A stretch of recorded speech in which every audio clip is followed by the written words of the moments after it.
The hero of the anti-apartheid movement, Nelson Mandela, passed away last week.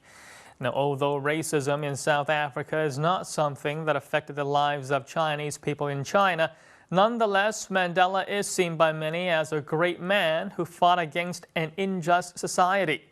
According to a Weibo post that cites the New York Times, the South African president Jacob Zuma had announced Mandela's passing, adding that he had passed on peacefully. Mandela will be given a state funeral and that national flags will be lowered to half-mast. He was 95 years old. The CBC wrote that Mandela's battle with respiratory problems in recent years may have been connected to his time spent in imprisonment, seeing as how he had contracted tuberculosis after working in a prison quarry. Mandela was a prominent international figure for more than half a century, and besides being the leading human rights campaigner in South Africa, as well as one of the world's most well-known political prisoners, he also became the first president of the democratic South Africa. And now let's take a look at what Chinese Weibo users had to say about the man and his legacy. After having read Mandela's biography, I felt really touched by his life. It really is amazing what change one person can bring.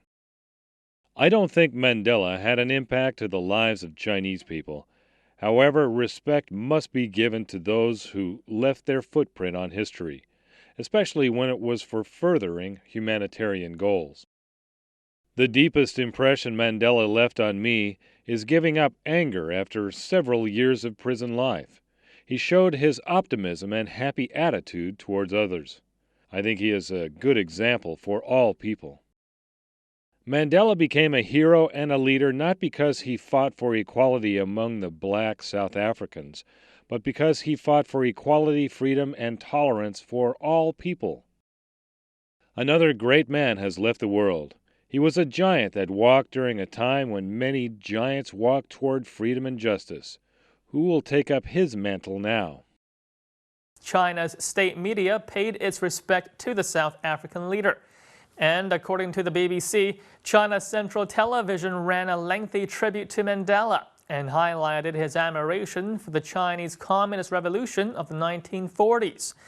The tribute referred to Mandela as an old friend of China and said that his friendship with the people of China will be everlasting.